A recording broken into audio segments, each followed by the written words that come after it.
One की यात्रा। तमसा नदी को पार करने के पश्चात रथ तीव्र गति से बढ़ने लगा। द्रुत गति से दौड़ता हुआ रथ निर्मल जल से युक्त वेदश्रुति नामक नदी के तट पर जा पहुंचा। वेदश्रुति नदी को पार कर रथ दक्षिण दिशा की ओर बढ़ता गया। वे उस स्थान में पहुंच गए जहां समुद्रगामिनी गोमती नदी प्रवाहित हो रही थी।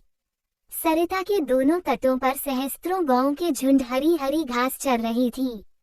गोमती नदी को लंघ कर रथ ने मोरों और हंसों के कलरवों से व्याप्त स्यंदिका नामक नदी को भी पार किया। यह क्षेत्र धन धान्य से संपन्न और अनेक जनपदों से घिरा हुआ था। राम ने सीता को बताया कि पूर्व काल में इस क्षेत्र को राजा मनु ने इक्ष्वाकु को दिया था। शीघ्रगामी अश्वों ने रथ को विशाल और रमणीय कोसल देश की सीमा तक पहुंचा दिया। सीमा के पार होते ही राम रथ से नीचे उतरे और अयोध्या की ओर मुख कर श्रद्धापूर्ण वचनों में कहने लगे, सूर्यकुल के सत्यवादी नरेशों द्वारा स्नेहपूर्वक परिपालित है अयोध्या नगरी। विवश होकर आज मुझे तुझसे दीर्घकाल के लिए विलग होना पड़ रहा है। हे जन्मभूमि, मेरी दृष्टि में तुम सदैव स्वर्ग से भी अधिक श्रद्धेय और पूजनीय रही हो। तुम्हारी सेवा मेरा गौरव है, किंतु परिस्थितिवश मुझे आज तुम्हारी सेवा से विमुख होना पड़ रहा है। हे जननी, तुम सदैव मेरे लिए प्रेरणामयी रही हो। तुम्हारी धूली मुझे चंदन की भांति शांति देती है। तुम्हारा जल मेरे लिए अमृतमय और जीवनदायी है। तुमसे विदा लेते हुए मेरा हृदय विदीर्ण हुआ जा रहा है। पिताजी की आज्ञा का पालन करके 14 वर्ष पश्चात मैं पुनः तुम्हारा दर्शन तथा तुम्हारी सेवा का सौभाग्य प्राप्त करूंगा। तब तक के लिए हे माता, मुझे विदा दो। माता, तुम्हें शत शत प्रणाम, कोटि कोटि प्रणाम। इतना कहकर राम ने अयोध्या प्रदेश की धूलि को मस्तक से लगा लिया। उनके नेत्र अश्रुपूरित हो गए, किंतु प्रयास करके उन्होंने अपनी भावनाओं को नियंत्रित किया और पुनः रथ पर बैठ गए। रथासीन हो जाने के पश्चात वे लक्ष्मण एवं सीता को मातृभूमि की गरिमा एवं महत्व के विषय में बताने लगे। वे कलुषनाशिनी परम पावन भागीरथी गंगा के तट पर पहुंच गए।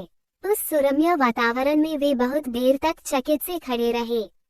उन्होंने देखा, दूर दूर तक लहलहाते हुए खेत नेत्रों को सुख देने वाली हरितिमा बिखेर रहे हैं। वातावरण अत्यंत सुरम्य है। स्वर्ण कलशों से सुशोभित धवल मंदिर भक्ति की भावना को जागृत कर रहे हैं। वहां के समस्त आश्रम साम गान की ध्वनि गुंजायमान हो रही है। वायुमंडल हवन कुंडों से निकलने वाले धुएं से सुगंधित हो रहा है। अनन्य काल ऋषि मुनियों द्वारा सेवित पवित्र भागीरथी कलकल नाद के साथ द्रुत गति से प्रवाहित हो रही है। गंगा के जल में हंस, कारंगव आदि पक्षी विहार करते हुए मधुर स्वर में गा रहे हैं, मानो वे गंगा की स्तुति कर रहे हों। त्रिपथगा पुण्यसलीला गंगा के दोनों तटों पर खड़े वृक्ष रंग बिरंगे पुष्पों से सुसज्जित हैं। ऐसा प्रतीत होता है कि वे अपने फूलों का अर्घ्य चढ़ाकर गंगा का अभिषेक कर रहे हैं।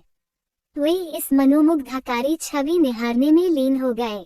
कुछ काल के पश्चात राम सुमंत से बोले, मंत्रव, आज हम यहीं विश्राम करेंगे।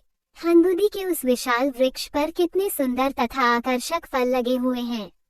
आज हम इन्हीं फलों का आहार करेंगे और रात्रि भी यहीं पर व्यतीत करेंगे। रामचंद्र का आदेश पाते ही सुमंत ने रथ को हंदी के वृक्ष के नीचे खड़ा कर दिया और अश्वों को निकट ही हरी हरी घास चरने के लिए छोड़ दिया।